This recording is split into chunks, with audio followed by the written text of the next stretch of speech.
माधव। शिवासादि गौर भक्तवृंद की जय। श्री राधा कृष्ण गोपीनाथ श्याम कुंड राधा कुंड गिरि गोवर्धन की जय।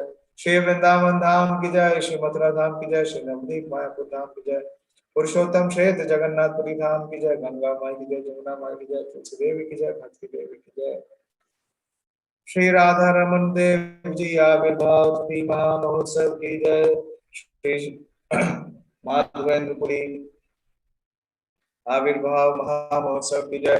श्री श्रीनिवास आचार्य आविर्भाव महोत्सव की जय। श्री परमेश्वरी दास ठाकुर महोत्सव की जय। श्री कृष्ण फूल डोल सलिल विहार उत्सव की जय। श्री चंदन यात्रा की जय। निताय गौर प्रेमानंदी हरि हरि बोल। All glories to the assembled devotees, all glories to the assembled devotees, all glories to Sri Guru and Gauranga. Om Namo Bhagavate Vasudevaya. Om Namo Bhagavate Vasudevaya. Om Namo Bhagavate Vasudevaya. तो क्योंकि समय की सीमा सीमित है और उत्सव और आज का जो महोत्सव है वो असीमित है, तो प्रयास करूंगा मैं उन उत्सवों पे ज्यादा बोलूं जिसके बारे में कम चर्चा होती है और जिसके बारे में हम कम श्रवण कर पाते हैं। तो सबसे प्रारंभ में श्री कृष्ण फूल डोल सलिल विहार, बहुत ही सुंदर उत्सव है। और ये आज जो वैशाख पूर्णिमा है, क्योंकि जो समर है, जो इस समय ग्रीष्म ऋतु है, इस समय तापमान सबसे ज्यादा है और सबसे ज्यादा जो सूर्य का जो प्रभाव है जो वातावरण में, तो हर जीव जो है वो त्रस्त है। तो भगवान भी इस ऋतु का आनंद लेते हैं, इसमें विहार करते हैं। और हम देखते हैं कि चंदन यात्रा है 15 तारीख को, इसी महीने के 15 तारीख को अक्षय तृतीया थी, जिस दिन से चंदन यात्रा का आरंभ हुआ। और उसके बाद लगातार क्रमशः कई सारे उत्सव। उसके बाद श्रीमती सीता देवी का आविर्भाव, जो कि भार्या है भगवान श्री राम की। उसके बाद परसों श्रीमती रुक्मणी देवी का आविर्भाव, जो कि मुख्य रानी है भगवान की द्वारकाधीश की। और फिर कल भगवान नरसिंह देव का आविर्भाव।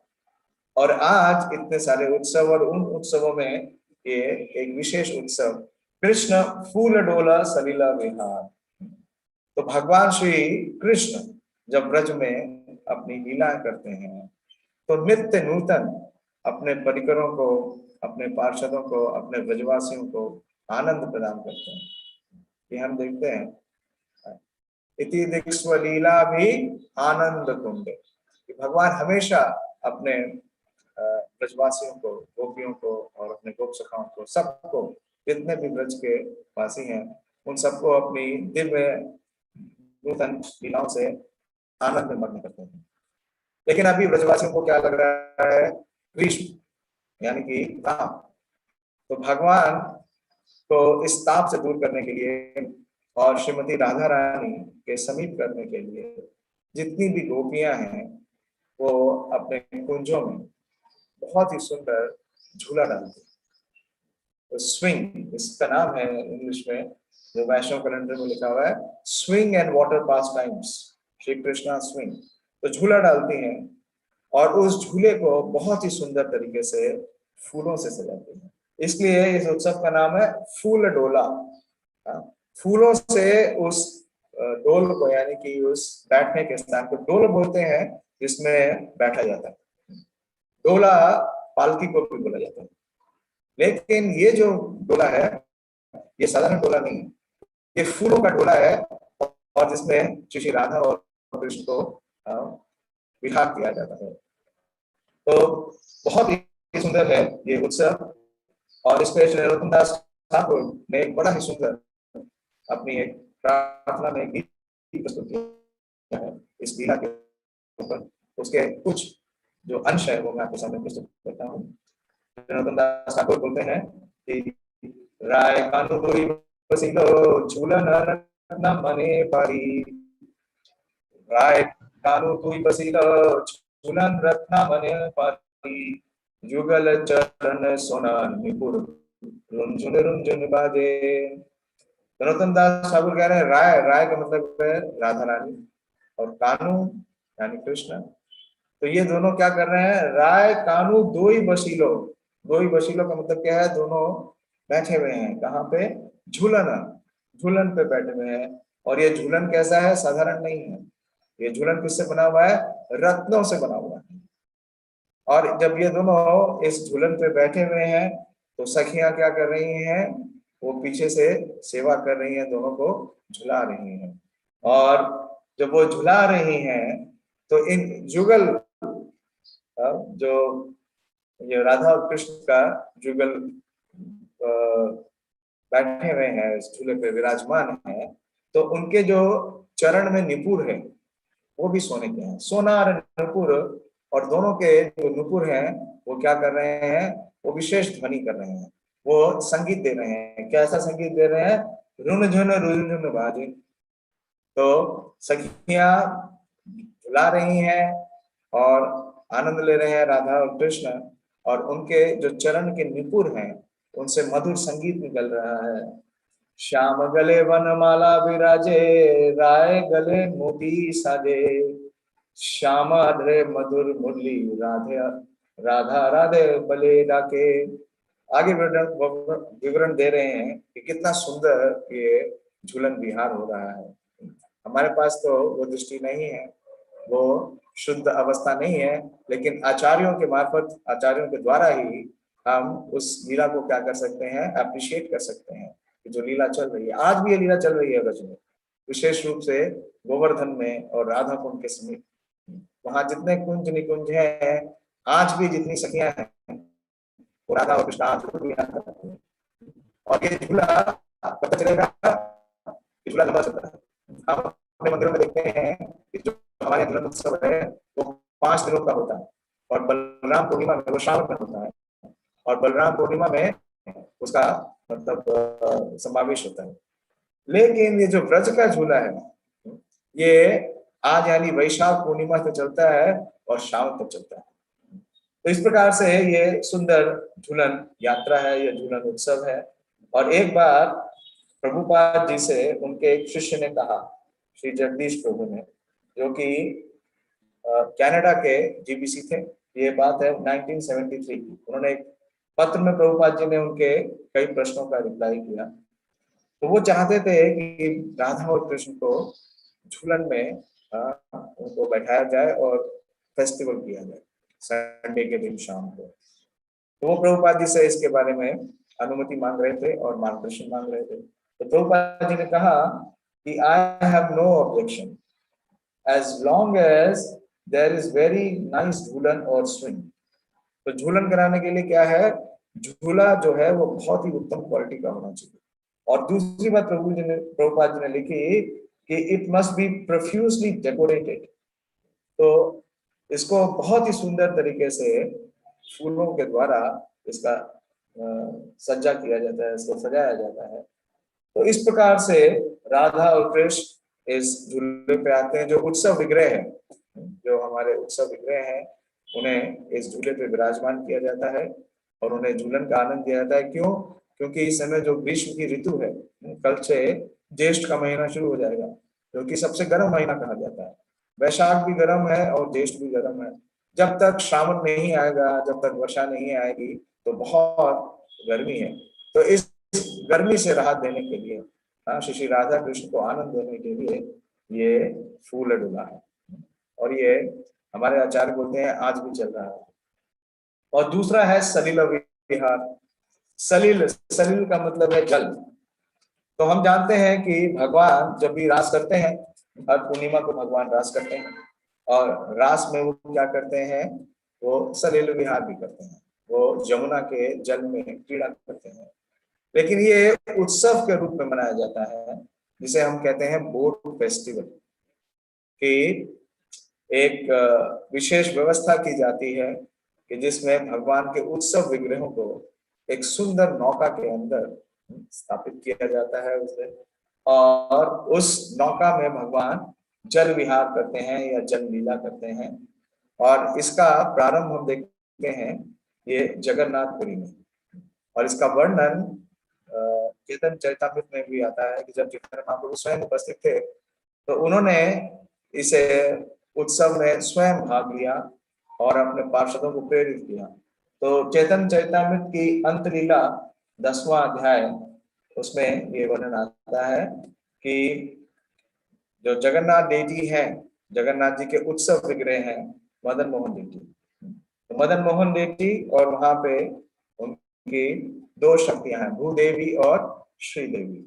तो इनके साथ इन इन उत्सवों के साथ, इन सारे उत्सव विग्रहों के साथ इन्हें इन उत्सव विग्रहों को नरेंद्र सरोवर में लाया जाता है। जगन्नाथ जी के मंदिर के समीप में ही एक बहुत सुंदर स्थान है नरेंद्र सरोवर। अगर आप पुरी जाते हैं तो उस स्थान पे जरूर जाइए और वहां दर्शन करिए, क्योंकि 21 दिन के लिए, जब से अक्षय तृतीया का आरंभ हुआ है तब से 21 दिन के लिए निरंतर रोज शाम को जो उत्सव विग्रह है मदन मोहन जी का और भू शक्ति और श्रीदेवी और भूदेवी, वो दोनों आते हैं एक पालकी में, वो एक डोला सुंदर सजी हुई पालकी में, और क्या करते हैं, सलील विहार करते हैं। जल क्रीड़ा वाद्य गीत नर्तन कीर्तन महाकोलाहल तीरे सलीला खेलेला। चैतन्य चरितामृत में श्री कविराज गोस्वामी लिखते हैं कि जब भगवान नौका में विहार करते हैं तो उनके जितने भक्त हैं वो सब जल में नहीं आते, वो सब तट पे रहते हैं और क्या करते हैं, सब निरंतर कीर्तन करते हैं, जोरदार कीर्तन करते हैं। तो हम देखते हैं कि जब भी हमारे यहाँ बोट फेस्टिवल होता है तो बहुत विशेष कीर्तन होता है। तो भगवान कीर्तन का और नौका विहार का और जल विहार का आनंद लेते हैं, और जितने भक्त हैं वो भगवान को आनंद देख करके खुद आनंद महसूस करते हैं। तो इस प्रकार से ये दो विशेष उत्सव हैं। तो हमें भी जब मौका मिले तो हमें प्रयास करना चाहिए कि भगवान के लिए इस प्रकार के आयोजन करें, और प्रभुपाद जी ने भी अनुमोदित किया। हम देखते हैं कि वृंदावन का फेमस बोट फेस्टिवल अपने कृष्ण बलराम में होता है, तो उसमें वहां पे जल को एकत्रित कर देते हैं जो वहां पे आंगन है, और वहां पे कृष्ण का ये सलील विहार उत्सव होता है। और आज श्री परमेश्वरी दास ठाकुर का तिरोभाव है। इनके आविर्भाव के बारे में नहीं पता, इनके बारे में ज्यादा कुछ विवरण नहीं मिलता है, ना ही चैतन्य भागवत में, ना ही चैतन्य चरितामृत में, बहुत थोड़ा ही विवरण है। तो इनके जीवन से और इनका जो व्यक्तित्व है वो इतना विशेष है कि जो भी थोड़ा विवरण किया है उसमें सबसे विशेष जानने योग्य क्या है, श्रील कविराज गोस्वामी लिखते हैं कि जो भी श्री परमेश्वरी दास का केवल नाम भी लेता है, उनको स्मरण करता है, उनको याद भी करता है, तो उसे क्या प्राप्त हो जाएगा, उसे जल्दी ही कृष्ण प्रेम प्राप्त हो जाएगा। तो ये कितनी सरल विधि, क्योंकि महाप्रभु के एक एक पार्षदों के पास क्या है, इतनी शक्ति है। ब्रह्मांड तालिते शक्ति धरे जने जने, बड़ी सुंदर प्यार है चैतन्य चरितामृत से, जिसमें परमेश्वरी दास ठाकुर के बारे में वर्णन है। ये आदि लीला 11वां अध्याय और 29वीं प्यार है। परमेश्वर दास नित्यानंद एक शरण, कृष्ण भक्ति पाए तारे ये करे स्मरण। तो बड़ा ही विशेष और स्पष्ट बोल रहे हैं श्री कविराज गोस्वामी। वो बोल रहे हैं कि जो परमेश्वर दास हैं, यानी कि जो परमेश्वर दास ठाकुर हैं, वो नित्यानंद प्रभु के शरण पूरी तरीके से शरणागत हैं। इनका जो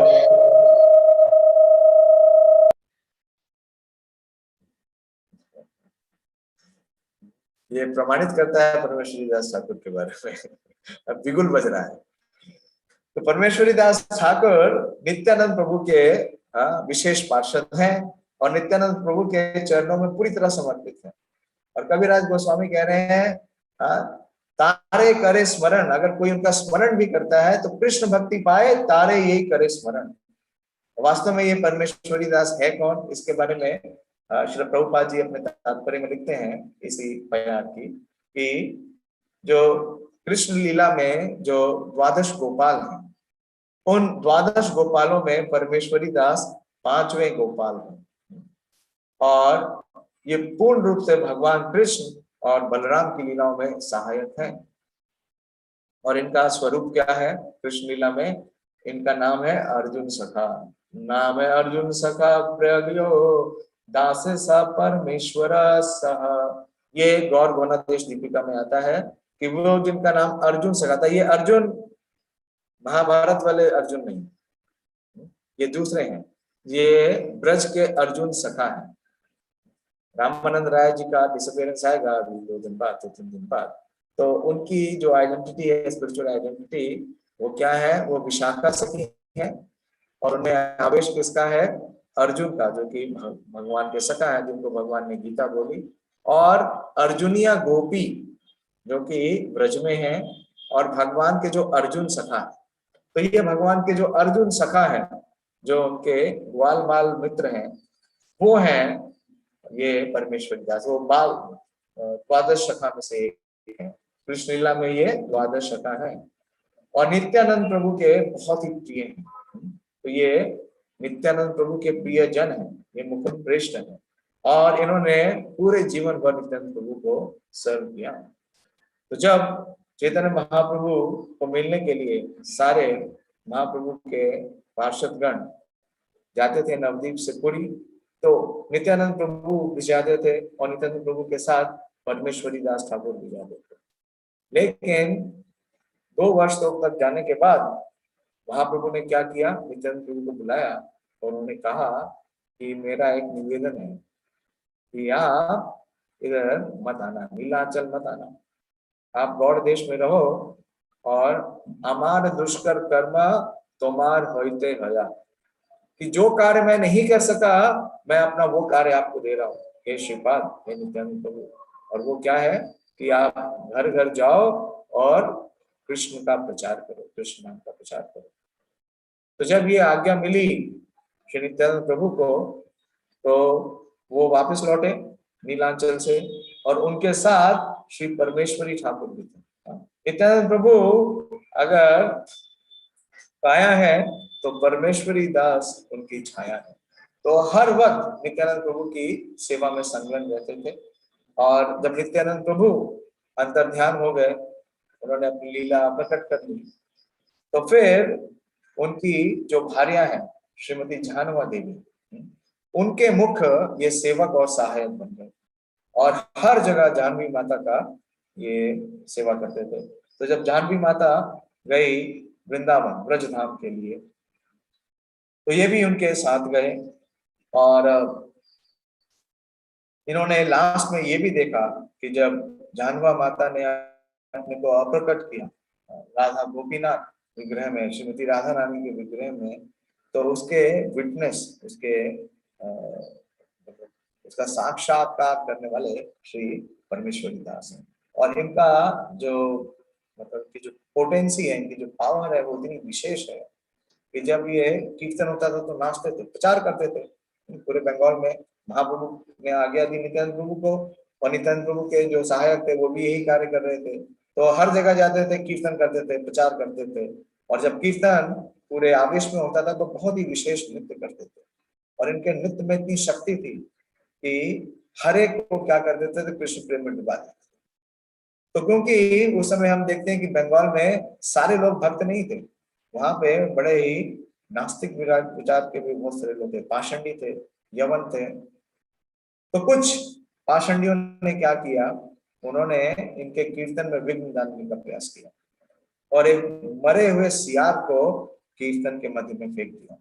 और उस समय परमेश्वरी दास अपने उच्च भाव में अपने वो उनको रोमांच हो रहा था, उनके अशाब्दिक विकार प्रस्तुत हो रहे थे और वो कीर्तन में पूरी तरह मग्न थे और नृत्य कर रहे थे, भावावेश होकर के नृत्य कर रहे थे।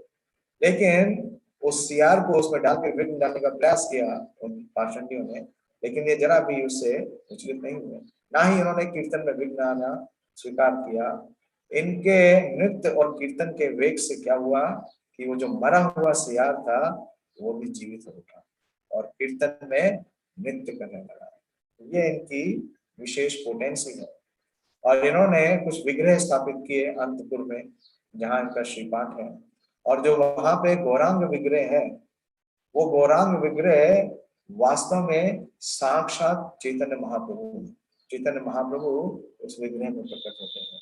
और इसकी पुष्टि श्री कबीरदास गोस्वामी जी लोग इसकी पुष्टि वृंदावन दास ठाकुर करते हैं।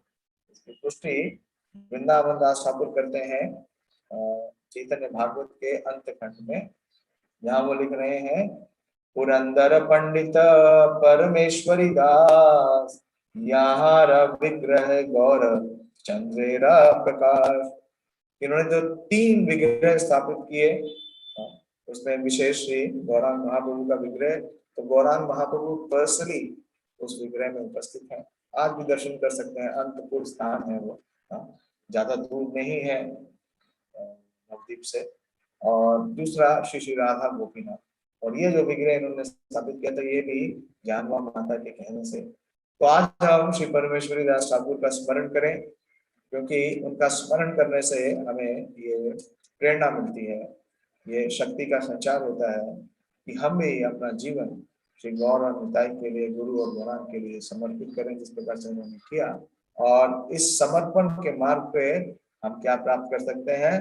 कृष्ण भक्ति और कृष्ण प्रेम प्राप्त कर सकते हैं। श्री परमेश्वरी दास ठाकुर तिरुभाव महामहोत्सव की।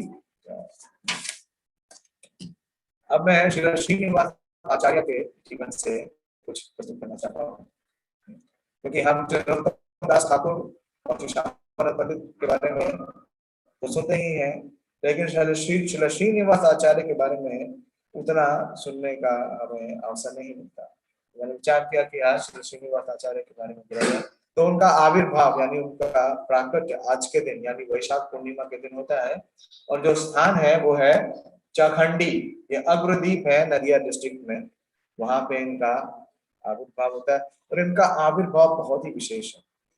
जिस प्रकार से भगवान बोलते हैं कि जन्म कर्म च मे दिव्यम, भगवान का जो प्राकट्य है और उनके जो कार्य हैं वो सारे के सारे क्या है? ट्रांसेंडेंटल, डिवाइन है, वो मटेरियल नहीं है। इसी प्रकार से बहुत विशेष है श्री श्रीनिवास आचार्य का प्राकट्य, क्योंकि जो इनके पिता हैं उनका नाम है श्री गंगाधर भट्टाचार्य। और गंगाधर भट्टाचार्य एक ब्राह्मण परिवार से हैं, बड़े ही कुलीन ब्राह्मण थे। और उनका चैतन्य महाप्रभु के प्रति बड़ा ही अनुराग था। शुरू से ही नवदीप के निकट थे वो, तो महाप्रभु से बहुत प्रेरित थे। और जब महाप्रभु ने संन्यास लिया कटवा में, तो वो उस स्थान पे उपस्थित थे जब महाप्रभु संन्यास ले रहे थे और अपने केशों का मुंडन करा रहे थे। तो ये जो लीला है महाप्रभु की, इसे ये सहन नहीं कर सके और बहुत रोने लगे। इन्हें बहुत वेदना हुई कि इतना सुंदर रूप लावण्य है चैतन्य महाप्रभु का, इतने सुंदर केश हैं और इतनी युवा अवस्था है, और इस युवा अवस्था में निमाई संन्यास ले रहे हैं।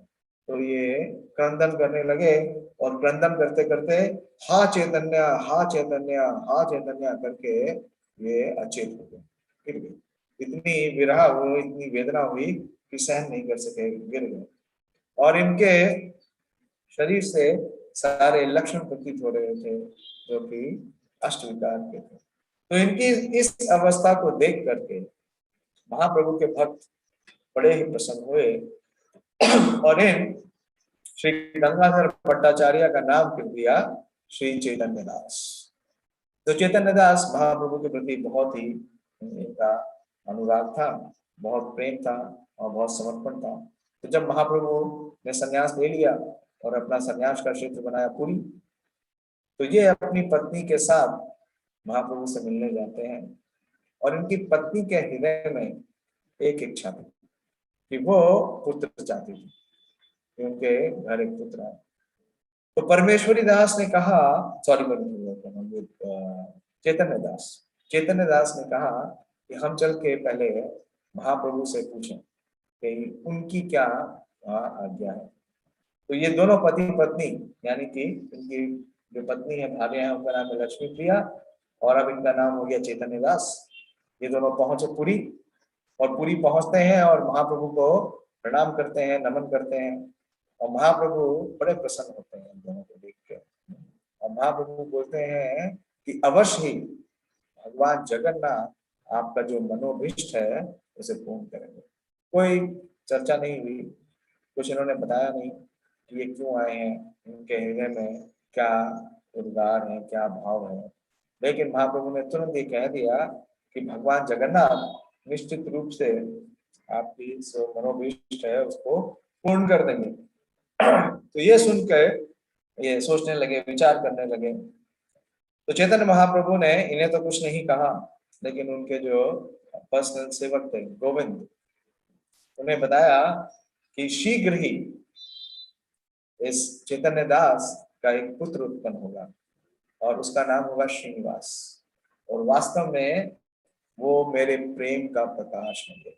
जो श्रीनिवास है वो मेरे प्रेम का प्रकाश होंगे। तो इस प्रकार से चैतन्य महाप्रभु ने श्री श्रीनिवास आचार्य के जन्म से पूर्व ही उनके प्राकट और उनकी विशेष कार्य है उसको निर्धारित कर दिया। जैसे हम देखते हैं तो ये दोनों मित्र थे और चैतन्य महाप्रभु के बहुत ही विशेष पार्षद, जिनके लिए महाप्रभु ने अपने मिशन के लिए इन्हें पकड़ लिया। तो इस प्रकार से इनका जन्म होता है, और जैसे इनका जन्म होता है तो इनका रूप बहुत ही विशेष होता है। क्यों? क्योंकि इनका जो रूप है वो क्या है, वो चैतन्य महाप्रभु के प्रेम का प्रकाश। तो इस प्रकार से और ये गौर शक्ति, भक्ति रत्नाकर में इसका वर्णन आता है कि श्रीनिवास आचार्य जो है वो गौर शक्ति और गौरांगा प्रेम का वो प्राकट्य है, वो मैनिफेस्टेशन है। तो बहुत ही मेधावी थे शुरू से ही, और इनकी एजुकेशन की समय कम है, मैं विशेष बातें बोलूंगा कि जब इनके पिता का मतलब तिरोभाव हो गया तो ये अपनी माता के साथ अपनी माता के जो पैतृक गांव था चाची ग्राम में आ गए, झारखंडी से। और बाल्य अवस्था से ही, बचपन की अवस्था से ही इन्हें गौर कथा और कृष्ण कथा इन दोनों का बहुत शौक था, और ये सुनते थे। गौरांग महाप्रभु की जो महिमा है, जो की लीला है, और राधा कृष्ण की जो लीला है, ये सुनते थे। और इनकी माता भी बड़ी निपुण थी, लक्ष्मी प्रिया देवी, उन्होंने इन्हें कीर्तन सिखाया। तो इनका पूरा बचपन इसी में विशेष रूप से था। इसके अलावा वो जो शैक्षिक योग्यता है उसमें तो ये निपुण थे ही। इन्होंने बहुत जल्दी जो साहित्य है और जो व्याकरण है उसके अंदर पारंगत वो हो गए। और ये मिले श्री नरहरि सरकार ठाकुर से श्रीखंड में, जातिग्राम के निकट है। तो उनका सानिध्य इन्होंने प्राप्त किया, और इन्हें पता चला बहुत बाल्य अवस्था में ही थे कि चैतन्य महाप्रभु अब अपनी लीला का समावेश करने वाले हैं पूरी में। तो इनके हृदय में बड़ी इच्छा हुई, इनके मन में बड़ी उत्कंठा हुई कि महाप्रभु के अप्रकट होने से पूर्व मैं उनका दर्शन और सानिध्य प्राप्त कर सकूं। तो ये तुरंत पूरी के लिए रवाना होते हैं, और इन्हें संग मिलता है उन सारे पार्षदों का जो हर वर्ष पूरी की रथ यात्रा के लिए नवदीप से जाते हैं। तो उनके साथ जब ये पूरी की तरफ जा रहे थे तो इन्हें पता चलता है रास्ते में ही कि महाप्रभु प्रकट हो गए। तो बहुत संवेदना होती है, बहुत विरह महसूस करते हैं। उन्हें लगता है कि मेरा ये जो जीवन है ये तो बिल्कुल व्यर्थ ही है, क्योंकि मैं महाप्रभु के दर्शन प्राप्त नहीं कर सका। तो अपने जीवन को अंत करने का निर्णय कर लेते हैं और बड़ा क्रंदन कर रहे होते हैं। तो क्या देखते हैं कि महाप्रभु प्रकट हो गए, स्वप्न में महाप्रभु प्रकट हो गए। ना सिर्फ महाप्रभु प्रकट होते हैं बल्कि भगवान जगन्नाथ, बलदेव और सुभद्रा देवी ये भी प्रकट होते हैं, और इन्हें बोलते हैं कि आप पूरी आओ, आप घबराओ नहीं, आप पूरी आओ। और इस प्रकार से ये पूरी पहुंचते हैं, और पूरी में महाप्रभु के जितने पार्षद हैं, पार्षद श्री गोपीनाथ आचार्य, इन सबसे मिलते हैं, और श्री गदाधर पंडित श्री गदाधर पंडित का सानिध्य प्राप्त करते हैं, और उनसे श्री भागवतम से शिक्षा लेते हैं, उनसे श्री भागवतम सीखते हैं। तो इस प्रकार से इन्हें बहुत विशेष अवसर प्राप्त हुआ बाल्यावस्था से ही। और फिर ये गौड़ देश में वापस आते हैं जगन्नाथपुरी से। तब इनके हृदय में ये कामना थी कि मैं महाप्रभु से तो नहीं मिल सका, उनके पार्षदों से मिला, लेकिन उनके मुख्य पार्षद श्री नित्यानंद प्रभु और श्री अद्वैत आचार्य, इनसे मिलने की इनके हृदय में बहुत तीव्र इच्छा थी। लेकिन जब ये गौड़ देश पहुंचे तो ये दोनों भी अपना छोड़े। तो फिर से इनके हृदय में वही विचार आने लगा कि क्यों मैंने अपने जीवन को धारण कर रखा है, जब मैं ऐसे प्रभु का दर्शन नहीं प्राप्त कर सका। तो ये फिर यही विचार करने लगे। तो उन्हें स्वप्न में विद्यानंद प्रभु और अद्वैत आचार्य दोनों प्रकट हो गए और दोनों ने अपने अपूर्ण में आशीर्वाद दिया और कहा कि आपका प्राकट चैतन्य महाप्रभु के मिशन के लिए है, आपके लिए विशेष कार्य नियोजित किया है चैतन्य महाप्रभु ने और उस कार्य को आपको कंप्लीट करना है। वो वास्तव में कार्य क्या था, महाप्रभु ने बतलाया कि जो श्रीनिवास है उसके माध्यम से मैं जितने भी भक्ति के जो ग्रंथ हैं उनका मैं प्रचार करूं। इन ग्रंथों की रचना करेंगे वृंदावन के गोस्वामी श्री रूप गोस्वामी और सनातन गोस्वामी, लेकिन उन ग्रंथों का वितरण मैं श्रीनिवास आचार्य के माध्यम से करूंगा। इसलिए हम अपने गुरुदेव का नाम मंत्र गाते हैं गोपाल कृष्ण गोस्वामी का, प्रभुपादस्य साहित्यम या प्रकाशस्य वित्तीय च। प्रभुपाद जी के जो साहित्य है, जो प्रभुपाद जी का ये ट्रांसलेटेड लिटरेचर है, गुरु महाराज दोनों कार्य कर रहे हैं, उसका प्रकाशन भी कर रहे हैं और वितरण भी कर रहे हैं। लेकिन षड गोस्वामियों द्वारा उसका प्रकाशन हुआ। उस समय प्रकाशन मतलब लेखन था और उसका जो प्रचार था वो श्रीनिवास आचार्य के लिए नियोजित किया था। तो जब श्रीनिवास आचार्य गौड़ देश में पहुंचे तो वो वहां पे जो सब उपस्थित महाप्रभु के पार्षद हैं, श्रीनिवास पंडित, मुरारी गुप्त, परमेश्वरी दास ठाकुर, नरहरि सत्ता ठाकुर, रघुनंदन ठाकुर, जानवा देवी सबसे मिलते हैं, लेकिन उनके हृदय में बड़ी वेदना होती है। तो इन्हें श्री वंशी मदन ठाकुर एक विशेष महाप्रभु के बहुत ही विशेष पार्षद उनकी भार्या श्रीमती विष्णुप्रिया देवी से मिलवाते। विष्णुप्रिया देवी किसी से मिलती नहीं थी, उन्होंने बहुत ही सख्त व्रत ले रखा था, तो बिल्कुल एकांत का वास करती थी और किसी पुरुष को तो अपने समीप बिल्कुल आने नहीं देती। लेकिन श्रीनिवास आचार्य एक ऐसे विशेष महाप्रभु के पार्षद हैं जिन्हें श्री विष्णुप्रिया देवी का दर्शन और आशीर्वाद प्राप्त हुआ और ये सब प्राप्त करके इन सबकी सलाह पे ये पहुंचते हैं वृंदावन। तो सब लोग इन्हें बतलाते हैं कि आप जाइए वृंदावन, क्योंकि महाप्रभु के जिस कार्य के लिए आपका प्राकट हुआ है उसे आपको करना है। तो जब ये वृंदावन पहुंचते हैं तो इनके हृदय में लालसा होती है कि श्री रूप और सनातन गोस्वामी का ये सानिध्य प्राप्त करेंगे, उनसे शिक्षा प्राप्त करेंगे। लेकिन जब ये पहुंचे वृंदावन तो इन्हें पता चलता है कि श्री रूप गोस्वामी, सनातन गोस्वामी और श्री रघुनाथ भट्ट गोस्वामी इनका भी तिरोधान। तो देखिए कितना क्रोध, कितनी पीड़ा उनके हृदय में बार बार। पहले नवदीप से पूरी गए, ये सोचते हुए कि महाप्रभु का दर्शन प्राप्त करेंगे, फिर उन्होंने सोचा कि नित्यानंद प्रभु और अद्वैताचार्य का दर्शन प्राप्त करेंगे और अभी उन्होंने सोचा कि जो सनातन गोस्वामी का दर्शन प्राप्त करेंगे। लेकिन ये सब तो नहीं हुआ। हमारे जो कर्म वैष्णव आचार्य हैं वो हमारे हैं कि इंस्पिरेशन सबसे उच्च अवस्था है, तब है जब आप जो इंस्पिरेशन है उसको सर्विस के बाद पहुंचते हैं। लेकिन जब गोपाल का उसके गोपाल बस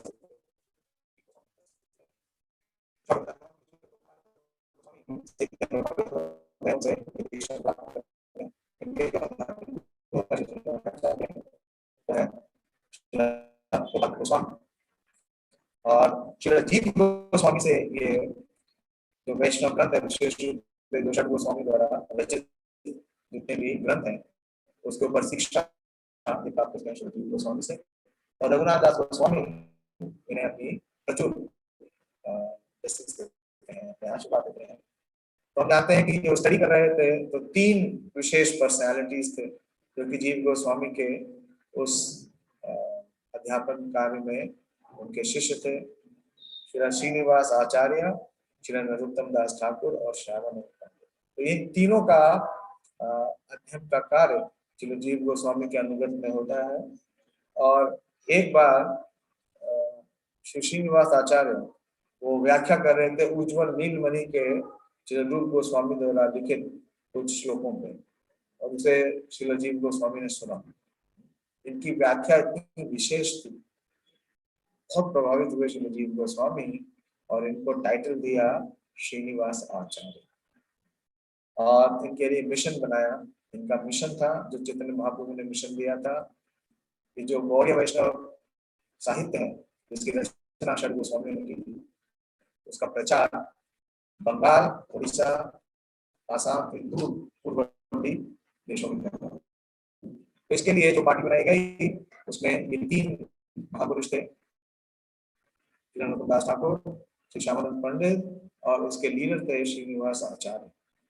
और ये जाते हैं ग्रंथों को लेके कहाँ से? वृंदावन से बंगाल, दूर, काफी दूर रास्ता, और बहुत खतरा था, बहुत डेंजर था, क्योंकि मुसलमान शासक थे और बहुत ही वैल्यूएबल ग्रंथ थे।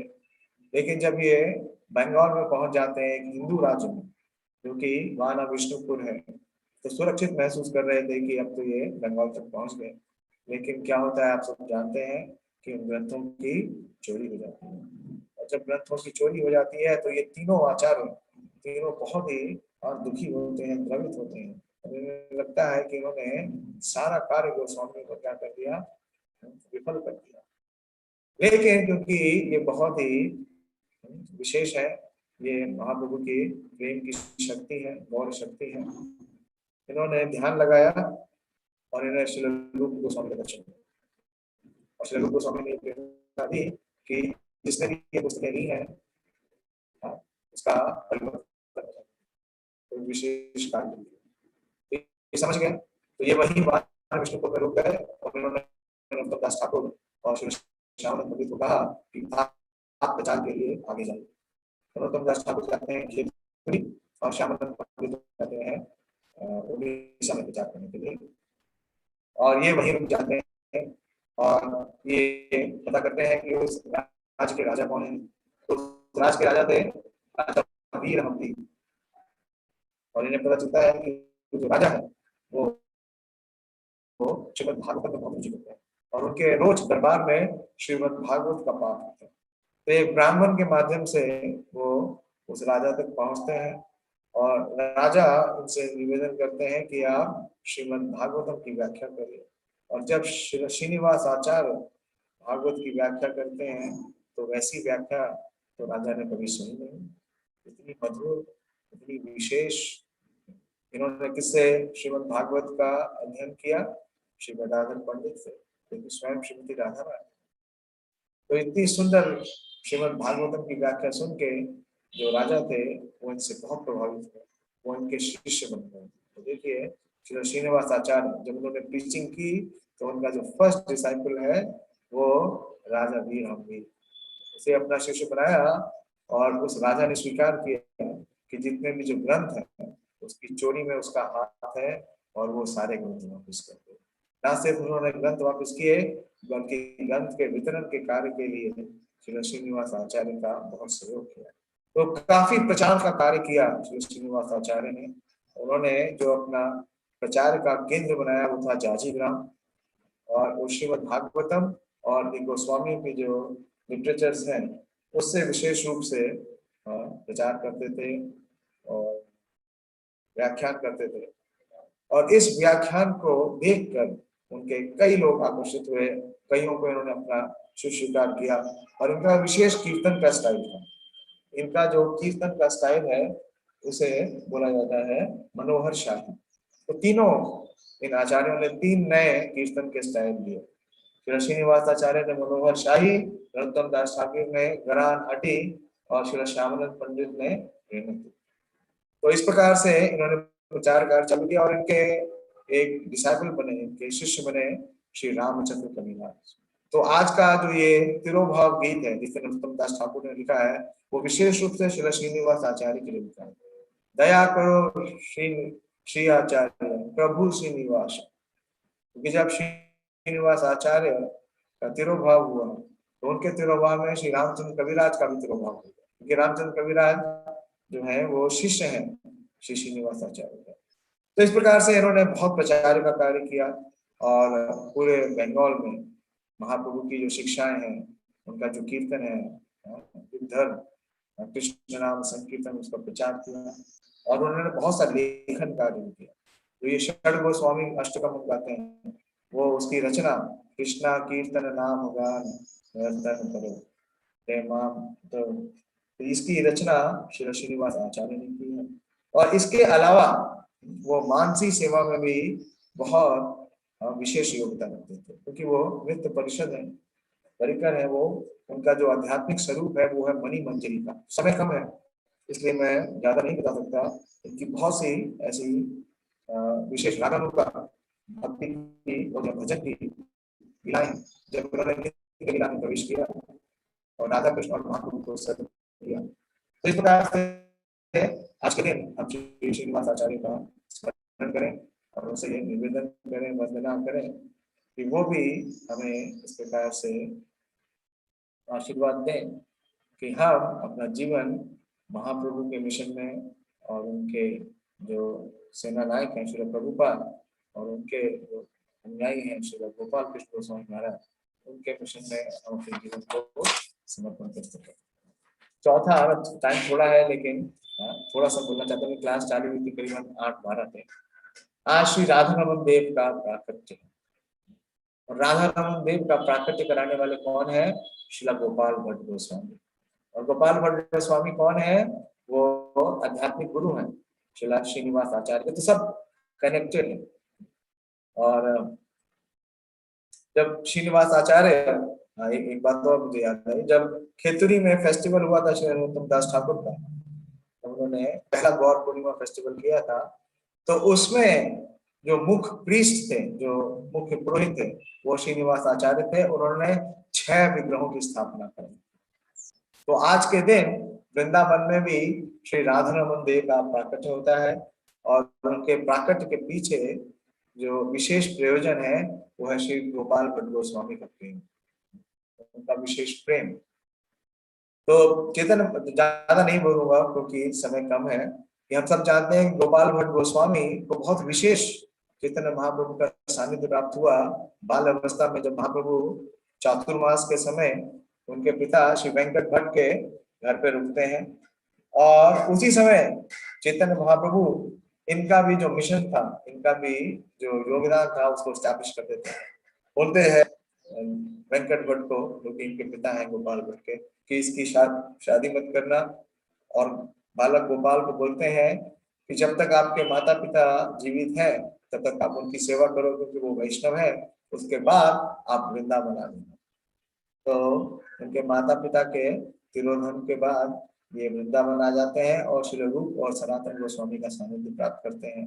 और जैसे ही गोपाल भट्ट वृंदावन आते हैं तो चैतन्य महाप्रभु बड़े ही प्रफुल्लित होते हैं, क्योंकि वो प्रतीक्षा कर रहे थे, क्योंकि उनके जो कार्य हैं, महाप्रभु बोलते हैं कि चैतन्य में कविराज गोस्वामी लिखते हैं कि तुम्हारा शरीर मोरा प्रधान साधन, शरीर साधिनु अभी बहु प्रयोजन। ये बात चैतन्य महाप्रभु ने बोली सनातन गोस्वामी को, और सनातन गोस्वामी को ही नहीं, षड गोस्वामी के लिए, और एक एक गोस्वामी को महाप्रभु ने स्वयं पिक किया। क्यों? क्योंकि इन गोस्वामियों के माध्यम से महाप्रभु अपना जो मिशन है, अपना जो प्रयोजन है, उसे साधना चाहते हैं। शरीर साधिनु अमी बहु प्रयोजन। तो जब गोपाल भट्ट गोस्वामी आ गए वृंदावन तो महाप्रभु को ये संदेश मिला, महाप्रभु पुरी में थे, वो बड़े प्रसन्न हुए और उन्होंने कुछ गिफ्ट दे गोपाल भट्ट गोस्वामी के लिए।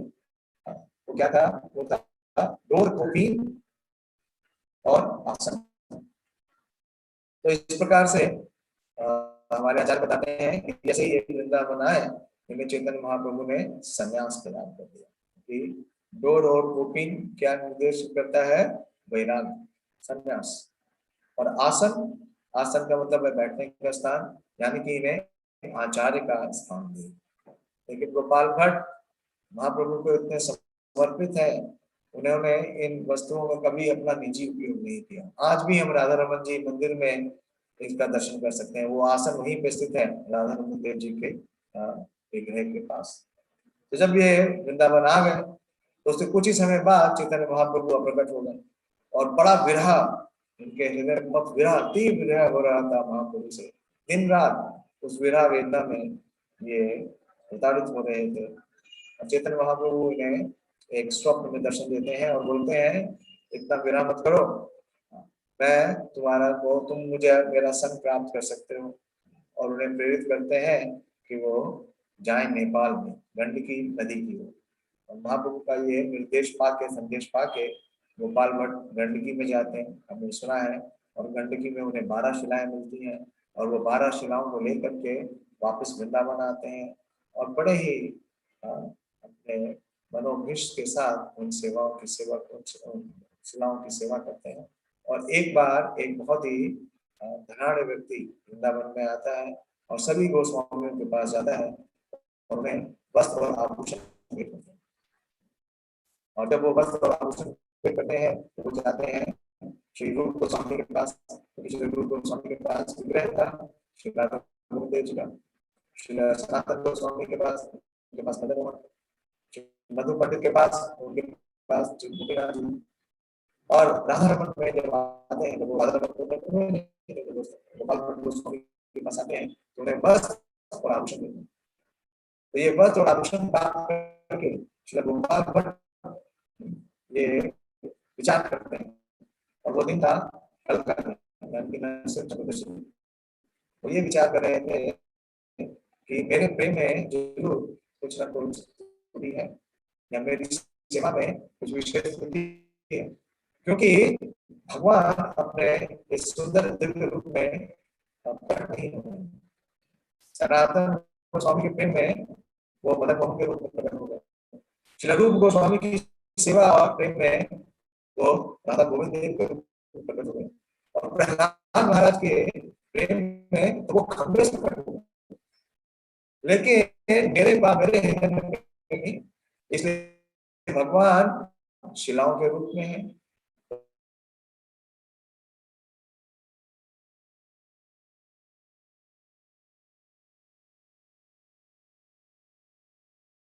विचार कर रहे थे और ये और क्योंकि नरसिंह चतुर्दशी का दिन था तो उपवास था, पूरे दिन उपवास किया और ये प्रार्थना कर रहे थे कि आप प्रहलाद के प्रेम में प्रकट हो गए इस विशेष रूप में, तो कब मेरे हृदय में प्रेम होगा और कब मैं आपका दर्शन कर सकूंगा। तो ये सोचते सोचते वो पूरी रात उन्होंने बिता दी।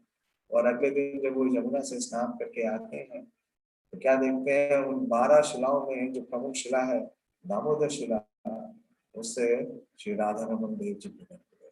श्री राधा रमन देव प्रकट आप आविर्भाव तिथि महामहोत्सव की जय। बहुत ही सुंदर त्रिभंग ललित और तीनों देवों का समावेश, उनका जो श्रीमुख है वो बिल्कुल गोपीनाथ जी के समान, और उनका जो वक्षस्थल वो बिल्कुल गोविंद देव जी के समान, और उनके जो चरण कमल है वो बिल्कुल मदन मोहन जी के समान। तो त्रिभंग ललित रूप में भगवान राधा रमन के रूप में प्रकट हो गए। बहुत ही विशेष डेटी, केवल छोटे क्योंकि शिला से प्रकट हुए तो उनका जो साइज है वो तो जरूर छोटा है, लेकिन उनका रूप बहुत ही आकर्षक है। और इस सुंदर रूप को देख करके बहुत ही प्रसन्न हुए गोपाल भट्ट गोस्वामी, और उन्होंने तुरंत ही श्री रूप गोस्वामी और सनातन गोस्वामी को ये सूचना दी कि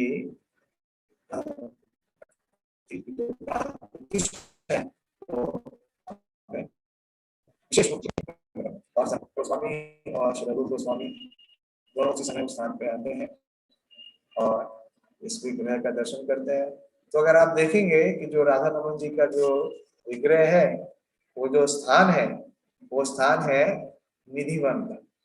उसके जस्ट समीप में निधिवन है और निधिवन के अंदर भगवान क्या करते हैं, भगवान रास करते हैं। और जब भगवान रास करते हैं तो भगवान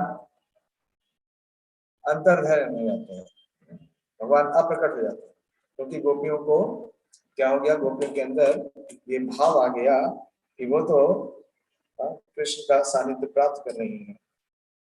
और जब उनको ये भाव आ गया तो भगवान अंतर्ध्यान हो गए और केवल श्रीमती राधा रानी के साथ। तो श्रीमती राधा रानी को लेकर के वो उस स्थान पे आए जो निधिवन से थोड़ा आगे है, और इस स्थान पे श्रीमती राधा रानी के हृदय में भी थोड़ा मान प्रकट हो गया। वो सोचने लगी कि जो कृष्ण है, जो कि सर्वलोक महेश्वर है, वो केवल मुझे ही अपना सानिध्य दे रही है। तो इस प्रकार से उनके हृदय में ये जैसे ही भावना आई तो भगवान फिर से अप्रकट हो गए, अंतर्ध्यान हो गए। तो इस प्रकार से वो सोचने लगी और भगवान अप्रकट हो गए और उन्हें पुकारने लगी, वो ढूंढने लगी और भगवान को वो पुकारती हैं, वो रमन पृष्ठ के नाम से, रमन। तो जहाँ पे प्राकृत का स्थान है श्री राधा रमन देव जी का मंदिर से और समाधि श्री गोपाल भट्ट गोस्वामी की जो समाधि है उसके बीच में जो स्थान है वो राधा रमन जी का प्राकृत स्थान है। स्क्रीन शेयरिंग अलाउड नहीं है, नहीं तो मैं वो श्लोक दिखाता आपको श्रीमद् भागवतम से। ये श्लोक है जिसमें ये वर्णन आता है कि किस प्रकार से श्रीमती राधा रानी पुकारती हैं भगवान श्री कृष्ण को और उन्हें बोलती है रमन पृष्ठ के नाम से, रमन पृष्ठ। तो ये वही स्थान है जहाँ पे राधा रमन जी प्रकट हुए। तो श्री रूप गोस्वामी ने इस इनका नाम दिया, इस विग्रह का सुंदर नाम दिया श्री श्री राधा रमन जी का, क्योंकि श्रीमती राधा रानी को ये रमन यानी कि आनंद प्रदान करते हैं। तो एक जो मीनिंग है इस नाम का वो ये है कि जो श्रीमती राधा रानी को आनंद प्रदान करते हैं, राधा। और दूसरा मीनिंग ये है कि जो श्रीमती राधा रानी के साथ रहते हैं। तो इस प्रकार से श्री राधा रमन जी का आज प्रकट दिवस है और वो श्री गोपाल भट्ट गोस्वामी के प्रेम में प्रकट होते हैं। और आज श्रीपाद माधवेंद्रपुरी का भी आविर्भाव है। तो माधवेंद्रपुरी पाद के बारे में तो हम श्रवण करते हैं चंदन यात्रा में और उनका तिरुभाव भी आया था, लेकिन समय समाप्त हो रहा है। तो कितना समय मेरे पास और है, कितना बोल सकता हूँ? 5 मिनट और ले सकता हूँ श्री माधवेंद्रपुरी पाद के जीवन के बारे में कुछ बोलने के लिए। तो मैं माधवेंद्रपुरी पाद के पूरे चरित्र को उनके जो सर, उनका जो नाम है पुरी, उसी से बताने का प्रयास करूंगा। पी का मतलब है प्योर हार्टेड। चैतन्य चरितामृत में स्वयं उनका जो गुणगान है चैतन्य महाप्रभु स्वयं करते हैं। जब उन्होंने संन्यास स्वीकार किया और वो जा रहे थे शांतिपुर से जगन्नाथपुरी, तो उनके जो 4 पार्षद थे, नित्यानंद प्रभु, दामोदर पंडित और जगदानंद और मुकुंद, उनके साथ जब जा रहे थे महाप्रभु, तो जब इस स्थान पे आए यमुना में, तो उन्होंने स्वयं अपने मुखारविंद से श्री माधवेंद्रपुरी के जीवन चरित्र का वृतांत बताया। और इतने विशेष हैं श्रीपाद माधवेंद्रपुरी कि उनके प्रेम में भगवान जो कि गोपाल जी, गोपाल जो विग्रह है जिसे कि हम नाथ द्वारा में पूजित करते हैं श्रीनाथ जी के द्वारा, वो पहला विग्रह श्री रूप गोस्वामी और सनातन गोस्वामी के आने के लगभग 100 वर्ष पूर्व, महाप्रभु के भी प्राकट होने के पूर्व, वो विग्रह जो ब्रज का पहला विग्रह जिसका प्राकट किया वो है श्रीपाद माधवेंद्रपुरी। माधवेंद्रपुरी के प्रेम में गोपाल जी प्रकट हुए हैं और भगवान क्या बोलते हैं कि कब से मैं आपकी राह देख रहा हूँ हे माधवेंद्रपुरी, कि कब आप आएंगे और मेरा विस्तार करेंगे। तो इतना विशेष स्तर है उनका, आध्यात्मिक स्तर, उनका प्रेम, अलौकिक प्रेम।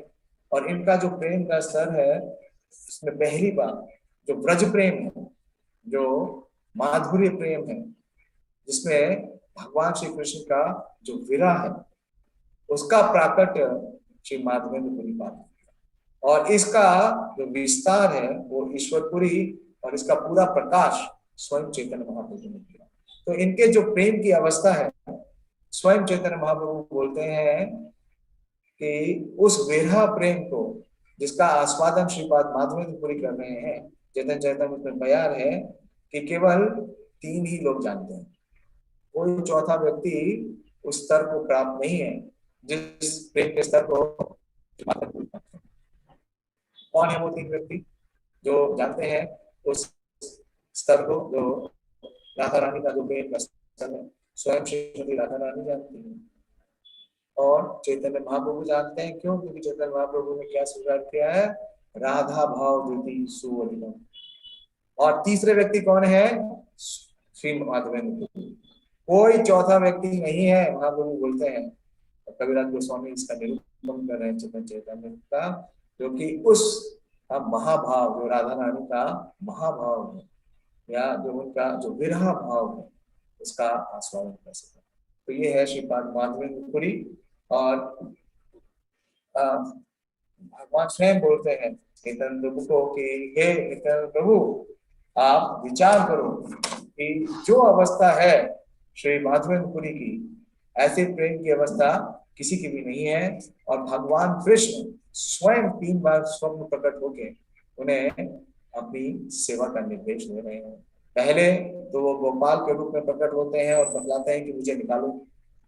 फिर मुझे बोलते हैं कि मुझे गोवर्धन पे स्थापित करो, अभिषेक करो, सारा कुछ किया। 2 साल तक लगातार फेस्टिवल किया। अन्नकूट, जब भगवान इस धरा धाम में थे तो अन्नकूट उत्सव एक ही दिन होता है, जिस दिन भगवान ने गोवर्धन को उठाया था। लेकिन श्रीपाद माधवेंद्रपुरी में 2 वर्षों तक अन्नकूट महोत्सव किया। उसके पश्चात गोपाल फिर प्रकट हो गए और बोले कि मुझे ताप लग रहा है और आप चंदन लेके आओ। और जब चंदन लेके आ रहे थे तो रमुना में फिर से प्रकट हो गए गोपीनाथ के रूप में और बोले कि ये सारा चंदन आप मुझे ही लगा दो। तो चैतन्य चरितामृत में बयान है जिसमें महाप्रभु बोलते हैं कि प्रगाढ़ प्रेमेरा ही प्रभाव आचार, निज दुख विघ्न आदि ना करे विचार।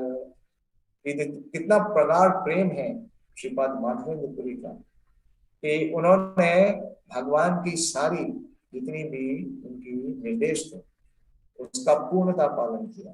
प्रगाढ़ प्रेमेरा यही प्रभाव आचार, निज दुख, और उसमें कितनी कठिनाई थी, कितनी उसमें समस्या थी या कितने उसमें अवरोध थे, उसका उन्होंने कोई विचार नहीं किया।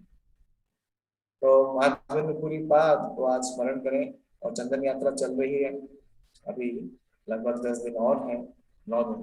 तो चंदन के माध्यम से भगवान माधवेंद्रपुरी का जो प्रेम है वो स्वयं अपने विग्रहों में स्वीकार करते हैं।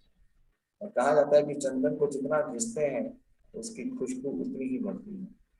तो इतना प्रगाढ़ प्रेम है कि उस प्रेम का जो खुशबू है, उसका जो सुगंध है, वो आज तक विस्तरित हो रही है। ऐसा है शिला माधवेंद्रपुरी का जीवन। तो P stands for pure hearted and U is uninterrupted service, unmotivated uninterrupted service, विघ्न आदि ना करे विचार, and R is renounced, बिल्कुल विरक्त थे। प्रतिष्ठा से इतने विरक्त थे कि जब इन्हें पता चला कि गोपीनाथ जी ने इनके लिए शीर की चोरी कर ली है तो वो स्थान छोड़ के भाग गए। क्यों? क्योंकि इन्हें लगा कि लोग आकर के इन्हें पूजित करें। और I stands for intense love, इनका जो हृदय है उसमें इतना प्रगाढ़ प्रेम है। श्रीपाद माधवेंद्रपुरी के जीवन से हमें बहुत सी शिक्षाएं मिलते हैं। हमारे गुरु महाराज लघुपाल कृष्ण गोस्वामी महाराज हर बार उनके जीवन चरित्र से हमें बताते हैं कि किस प्रकार से सेवा करनी चाहिए। ये हम श्री माधवेंद्रपुरी पाद के जीवन से सीख सकते हैं। तो मैं यही समाप्त करूंगा, थोड़ा टाइम ओवर हो गया, इसके लिए मैं क्षमा चाहता हूँ। लेकिन बहुत विशेष अवसर है, बहुत विशेष उत्सव है और इतने विशेष आचार्य श्री माधवेंद्रपुरी पाद श्री श्रीनिवास आचार्य, उनका आज आविर्भाव है। प्राकट्य है राधानंद देव जी का, श्री परमेश्वरी ठाकुर का तिरोभाव है और श्री कृष्ण फूल डोला और सरिल विहार। मैं समाप्त करूंगा और आप सभी भक्तों का धन्यवाद करूंगा कि आपने मुझे इस सुंदर उत्सव के अवसर पर ये सेवा करने का अवसर दिया। बहुत बहुत धन्यवाद। हरे कृष्ण।